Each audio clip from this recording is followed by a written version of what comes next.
to put it very clearly that after I asked William Ruto to explain about the alleged meeting he did in Mandera with Al-Shabaab, some leaders in that area, the governor, the senator, and some MPs, were accusing me of having called the people of Mandera terrorists. Let me say very clearly,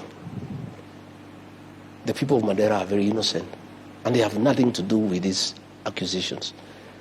The accusations are against the William Ruto, not the people of Mandera. The fact that the meeting is alleged to have taken place in Mandera does not make the people of Mandera party to any such meeting. And I have seen a concerted effort to try to draw a wedge between me and the people of Mandera and the people of northeastern Kenya. And let me take this opportunity to say that I have tremendous respect for that community. Those are very honorable people. And myself, I do business with people of the Somali community. And indeed, Yvonne, one day if you want to do business, the Somali people are very good people to do business with. Their word is like a banker's check. You don't even require a written agreement. I do business with them. Where I come from in the mountain, we live with the Somali people. In fact, in a place called Nyanyuki, that is Laikipia East constituency, the Kikuyu nation there elected a Somali as member of parliament when they are only 3% of the population. Here in Kamukuji in Nairobi, the Honorable Hassan has been elected by the Mount Kenya people for more than 3 times. We have a very good working relationship with the people of northeastern Kenya, and I don't want leaders who have an issue with me as they try to defend William Ruto to drag in the people of Mandera. Okay. The people of Mandera have nothing to do with this thing. Those are good people. In fact, they have borne the brunt of attacks for many years. And even as we speak today, half of Mandela is occupied by forces from Jubaland. You know, and I would have expected these leaders over the weekend, the governor, the senator, the MPs, who are making a lot of noise about Rigathi, to have defended the people of Mandera from the incursions by forces from Jubaland, instead of castigating Rigathi Gachua. So I wanted to clarify that the allegations we have made against William Ruto, he's not from Mandera, he's not Somali, he's not Muslim. Let nobody drag in the people of Mandera, the people of northeastern Kenya, from our issues with William Ruto. They should leave us alone with William Ruto to have our own war. Yeah. All right. Waswahili wanajuana na vilemba. Okay. You returned last Thursday. Yes. Earlier that week, your former party, UDA, and the Kenya Kwanza Alliance, and Raila Odinga's ODM had a joint parliamentary group meeting. And it was during this meeting that President William Ruto accused the houses, both houses of parliament, of corruption. Now, having been a member of the executive yourself as deputy president, do you share the president's views of corruption at the Senate and the National Assembly? I share his views 100%, but he has no moral authority at all, absolutely none, to talk about corruption in Parliament, because he's the one who has corrupted Parliament day in, day out. William Ruto pays Parliament for anything that he wants to happen. The finance bill, he paid members of Parliament 200,000 shillings. They passed the finance bill, they were in trouble from the public, and when things backfired, he turned around and threw them under the bus. My own impeachment, the one you are trying to take me through again here, although I underwent that impeachment, I didn't think it was necessary for us to go through it, had nothing to do with gross violation of the Constitution. It had nothing to do with issues that were raised there. Gladys Bose-Sholei told William Ruto in a public rally, you told us to get rid of Rigathi, we did. You had it. Members of Parliament were paid 500,000. Members of the Senate were paid 10 million shillings each to impeach me by William Ruto. He is the one who has taught Parliament to be corrupt. In fact, there's nothing William Ruto does without paying money to people. He cannot now throw these MPs under the bus. And I told these MPs, I remember telling them, this man, I know him, I've been his deputy. He's an expert in use and dump. And the day you lose favor with the public because of following him blindly, he'll abandon you in high noon. What has happened, Vaughan, because I want to tell these members of parliament and put them into perspective. To start with, William Ruto was complaining not about people being bribed with the 10 million. He seemed agitated that the 10 million bribe that was given did not reach the members. That's what appeared to be disturbing him. He didn't have a problem with the corruption per se. He seemed pained that somebody has paid 10 million, and he was asking the members of parliament, did you receive the money? And they were saying, no, we did not receive, which means he was confirming that him and members of parliament have a working relationship, and he was trying to find out whether this bribe reached those people. What has happened, Yvonne, is that William Ruto is in every scandal in this country, and I believe we are going to discuss SHA, we are going to discuss all those issues. And he's in trouble internationally. When I was in America, nobody wants to hear about him. You remember there's an organization that gave him the second position in the world as the second corrupt leader in the world. And he's trying to shift focus from himself and throw it to the members of parliament. He's actually throwing them under the bus to the people of Kenya. He's trying to say there's too much corruption so that people can remove the focus from William Ruto and take it to the members of parliament. That is what he's trying to do. And I told these members of parliament, the minute this guy realizes that you are of no use to him and you are expendable, he'll throw you under the bus. Number two, he said he is going to form a multi-agency to deal with corruption. To start with, that is wrong because we have independent institutions to deal with the corruption, EACC and the DPP. William Ruto cannot take over investigations because that is interfering with independent offices and is interfering with the constitutional commissions. But let me tell the members of parliament and Senate what is happening. And they'll thank me one day. I know William Ruto like the back of my hand. I stayed with him. This is what is happening. Most of these senators and members of parliament, except from Rift Valley, know that William Ruto is done his one term. And they know if they are in UDA, they will be sent packing. So they have been talking in bars, in social places, saying we are with Ruto to get what we can. Next year, we'll defect. They have been saying we are waiting for the last budget. Once we get our projects, we'll have to align with the people because if we go in UDA, we shall not be elected. William Ruto said he is a consumer of raw intelligence. He monitors all these MPs. You can ask me, I was his deputy. He has a file on each one of them. All this money he was bribing them, he has recordings. Ask me, I was his deputy. There is another senator who went to collect some money from some businessmen from Nakuru. I've even seen the video. You know, he has all these recordings for all these bribes, for all these things the MPs have been doing. William Ruto is a smart man. He knew one day these guys can shortchange him and they can abandon him. So he knows that next year there will be mass exodus.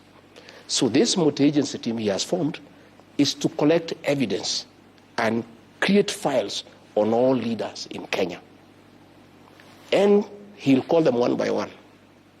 I hear you want to leave UDA and go to DCP and go to Wiper. This is your file. Try. Next week you are in court. Same for governors, same for everybody. Why would William Ruto want to take over investigations? He said when he formed the government that he'll make sure the National Police Service is independent. He'll give it money. He'll make sure judiciary is independent. He'll make sure the DPP is independent. Today he is saying he wants to form a multi-agency team under the office of the president to deal with corruption.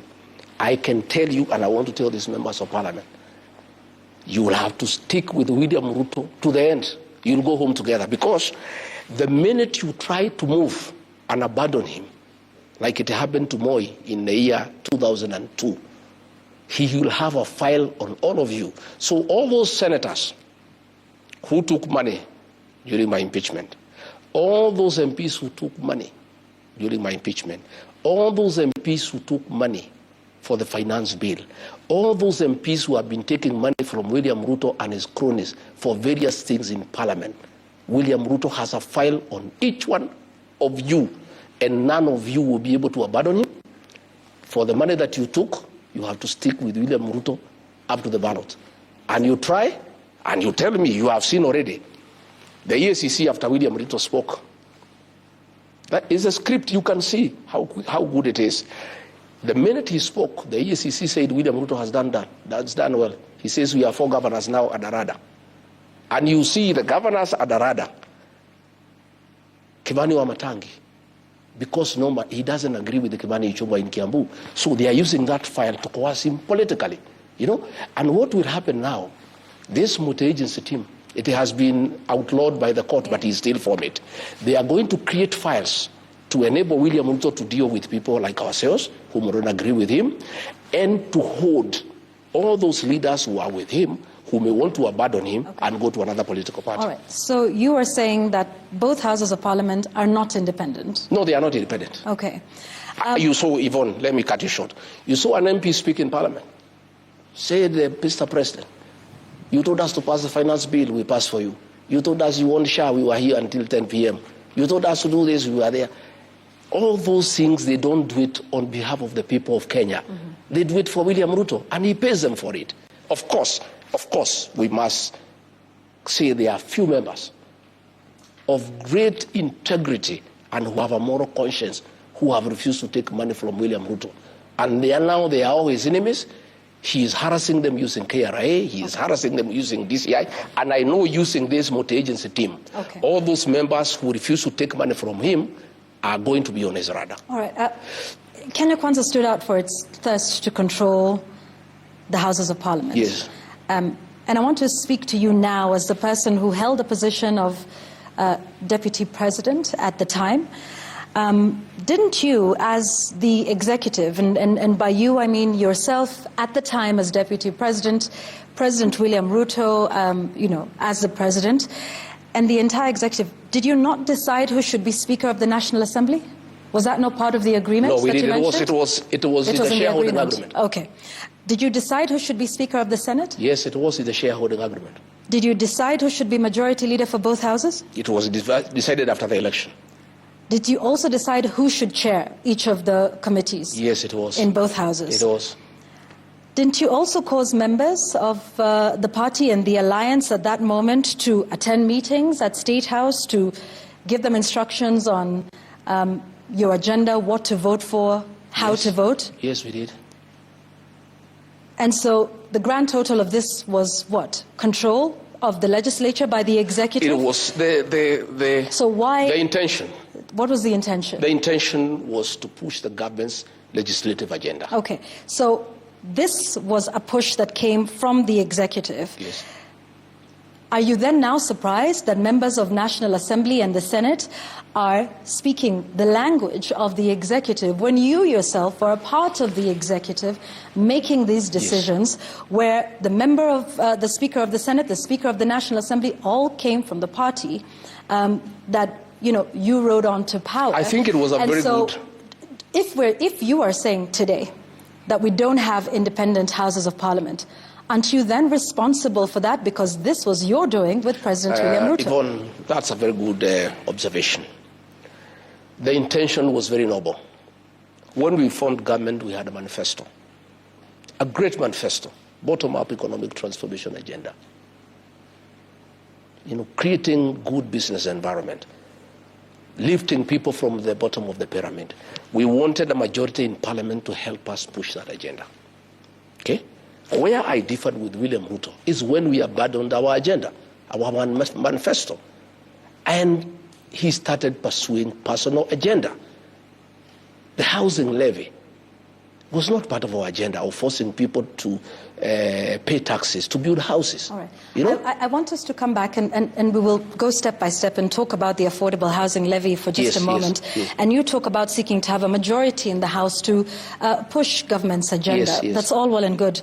The Speaker of the Senate and the Speaker of the National Assembly, their role is not to push government agenda. Their role is to be arbiters. Their work was to be good arbiters, right, to regulate debate and to protect the independence of the institution. How would they do that if they were former party members and if they got those positions as part of an agreement for bringing votes to this administration? How would they be neutral? It behoves upon a speaker when he assumes that position.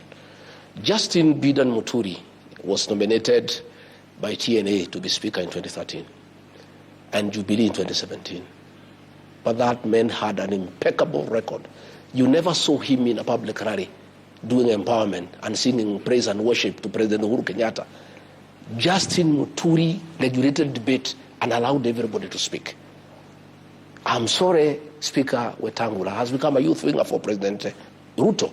He attends empowerment meetings. He goes to sing praises to William Ruto in public meetings.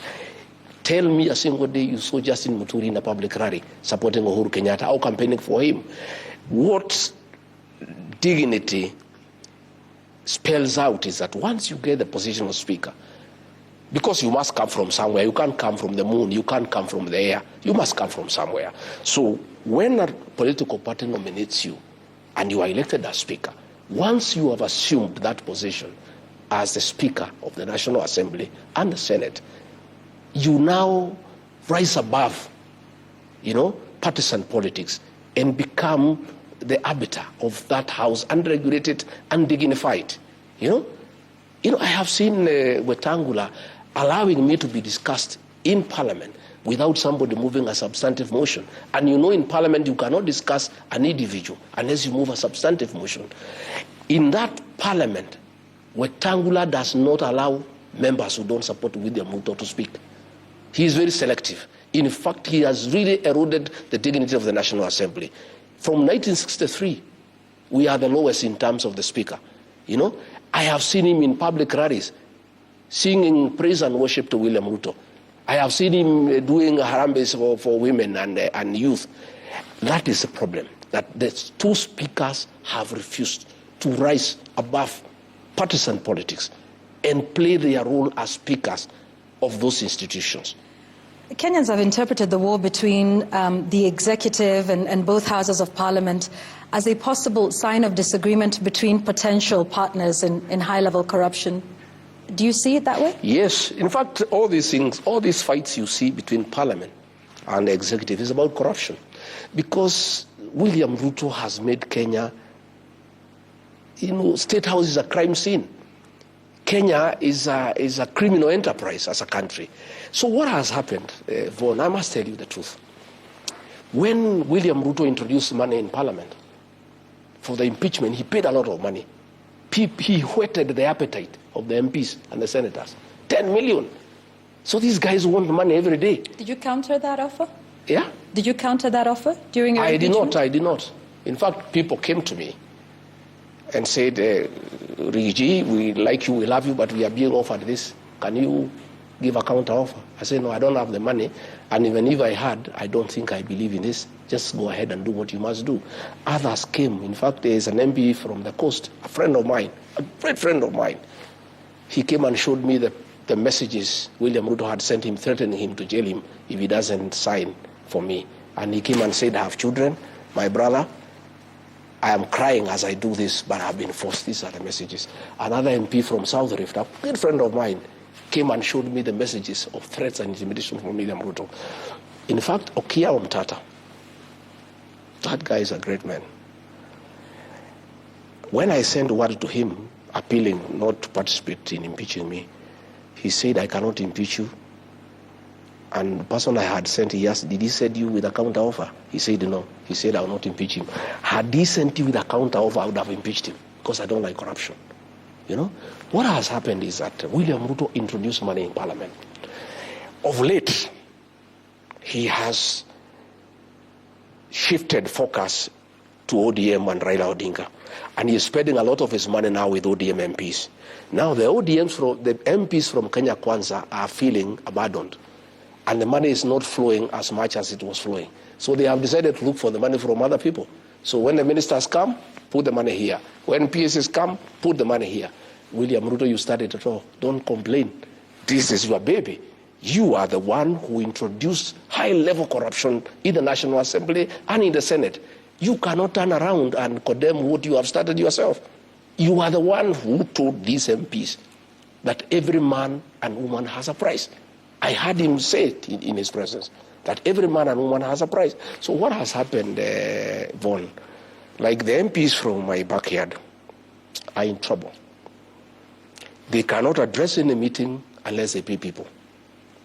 You know, this deputy president, he cannot address any meeting unless he puts people in a tent and gives them money.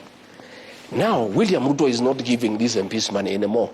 They need to go to the ground and talk to people, and they don't have money. So what do you expect them to do? Anytime a PS is called for a committee, they say you must give us money. Anytime the minister is called, give us money. So the ministers and PSs have gone to cry to the president. We are unable to do any work now in parliament because anytime we go, there's too much extortion. What do we do? That is why the president was creating hell, because the ministers are going to him to tell him we are unable to transact in parliament because everybody is demanding money. But he is the one who started it. He is the one who introduced money as the method of transaction in the National Assembly and the Senate. Do you think high-level corruption is an issue in the country? It's a big issue. It's actually our biggest issue.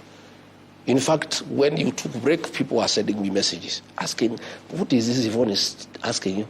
Ask her, we want to discuss about corruption. Because this is what is ailing our country. And I can tell you, Yvonne, State House has become a crime scene. Last 2 weeks ago, 15,000 young people were there. They were each given 2,000 as a bribe so that they can say 2-term. Corruption is being practiced in the highest office in the land in broad daylight. The deputy president is carrying money with sacks, bribing women, bribing young people to say 2-term. And then the president is here pretending that he can fight corruption. Where does he start? When he was talking in that meeting, after the meeting, he gave those MPs each 100,000. After complaining that they're asking for money and he doesn't want corruption, why was he giving them 100,000? Those MPs have salaries. Why was he giving him money? So what I'm saying is, and Yvonne, when we get to the right discussion, we must discuss where we are as a country. It's because against the advice of Uhuru Kenyatta and many people that we are going to elect William Ruto and he's a corrupt man, and we'll cry. We are crying. And I myself take blame because I ignored it. I thought it's propaganda. And corruption has become a way of life. Corruption is the modus operandi in our administration, and State House is a crime scene, and bribery is a major policy of this administration. Okay. Yeah. I want to ask you about a promise that was made when this administration came to power, about 39 days before the election. President Ruto, whom you served as running mate, promised the formation of a state capture inquiry in the country. You're on the record yourself as accusing former President Uhuru Kenyatta of state capture. This promise was made that it would be done within the first 30 days. You were DP within those 30 days. Those 30 days lapsed, and to date we still don't have a state capture inquiry. It will not happen. What changed yours and the president's mind on this? Once we reached State House, William Ruto was no longer the same man we knew. The man changed. The man changed. And I can tell you for a fact, he changed. Before we were elected, he was in his home every week. Every week he was here taking tea up to midnight. Since he became president, he has never come back here. Even when we did not have issues for a year, we were quite free and friendly. He never came back here. He was too busy taking over and capturing the state. And when we get to the real business, I'll tell you how William Ruto has captured the state. So he could not agree to have a commission for state capture because he intended to do it himself.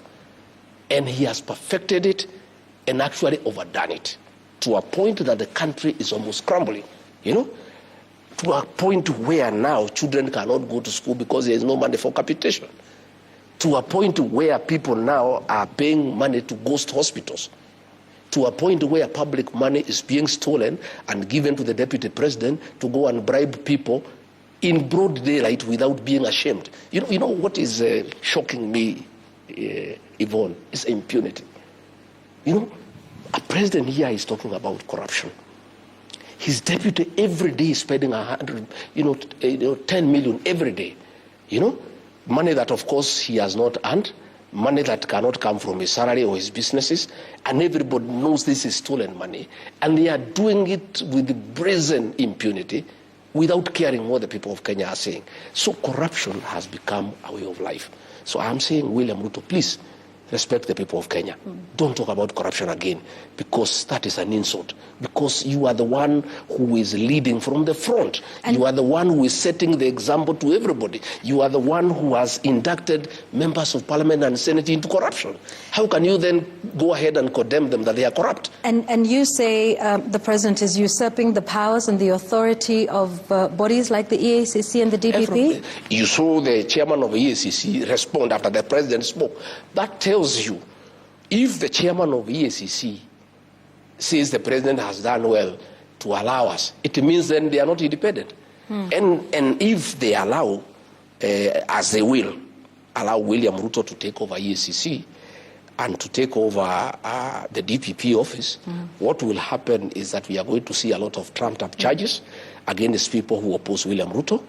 Again, there is going to be a lot of blackmail to leaders who to make political decisions. Okay. I want to put it to you that perhaps this is something you're saying now that you are outside of government, and that perhaps part of the proof of EACC and the DPP doing the will of the executive was in fact proven in your case. Mr. Gachua, shortly after the Kenya Kwanza came into office, the charges against you were dropped. The charges against then Cabinet Secretary in October 2022, Aisha Jumwa, there was a corruption case where she was accused, allegedly, of embezzling about 19 million shillings. There was charges against then Cabinet Secretary Mithika Linturi of attempted rape. All of those were dropped right after the election, right after you took office, right after assumption of office of these individuals. And so some would say that this is indeed proof of exactly what you're saying, that the EACC I don't know about the cases of other people. And the DPP were done in your favor. And so you are, in fact, a beneficiary of the executive usurping the authorities of these independent constitutional bodies. Not true. So are you saying this now because you are out of government and not a beneficiary? In my case, not true, because what happened is that the fourth administration was doing what William Ruto is doing.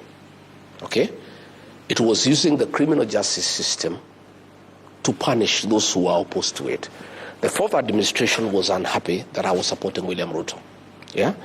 And therefore they brought charges against me, and there was no evidence. So once we came into office, the DPP got to the DCI to swear an affidavit. It's on record in court and said we had nothing against this man. We were told to prosecute him. We had no evidence. Even if that matter proceeded, it would still have been dismissed by the courts. Okay?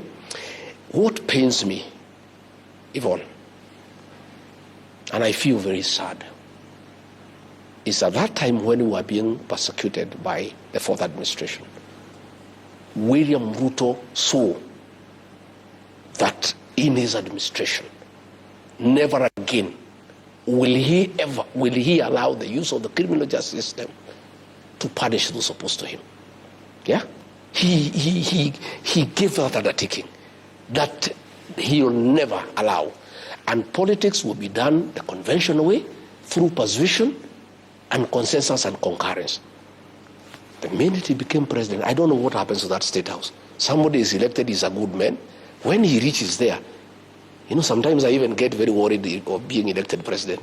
Somebody who was a reasonable person, somebody who was saying great things, somebody who was sensible, somebody who was for the rule of law, he becomes president and becomes a monster.